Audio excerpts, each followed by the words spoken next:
নতুন কর্মসূচি ঘোষণা করেছে বৈষম্য বিরোধী ছাত্র আন্দোলন। চলমান আন্দোলনের মধ্যেই রিমেম্বারিং আওয়ার হিরোস নামের কর্মসূচি ঘোষণা দিয়েছে আন্দোলনকারীরা। বৃহস্পতিবার এই কর্মসূচি পালন করছে তারা। বুধবার সংবাদ বিজ্ঞপ্তি পাঠিয়ে এ কর্মসূচি ঘোষণা করেন বৈষম্য বিরোধী ছাত্র আন্দোলনের সমন্বয়ক রিফাত রশিদ। বিজ্ঞপ্তিতে বলা হয়, সাধারণ শিক্ষার্থী এবং নাগরিকদের রাস্তায় ধরে মোবাইল চেক, হয়রানির এবং নির্বিচারে গ্রেফতারের মতো মানবাধিকার লঙ্ঘনের ঘটনা প্রতিদিনের চিত্র।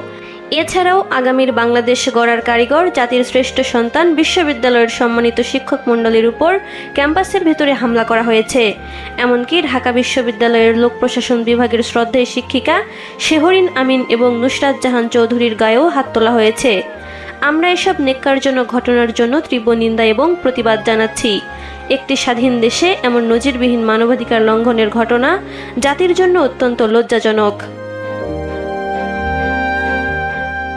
এমন ভয়ানক অন্ধকার পরিস্থিতিতে সারা দেশে ছাত্র জনতার উপর হামলা মামলা এবং শিক্ষকদের উপর ন্যাক্কারজনক হামলার প্রতিবাদে জাতিসংঘ কর্তৃক তদন্তপূর্বক বিচারের দাবিতে এবং ছাত্র সমাজের 9 দফা দাবি আদায়ের লক্ষ্যে বৃহস্পতিবার বৈষম্য বিরোধী ছাত্র আন্দোলন এই কর্মসূচি ঘোষণা করেছেন।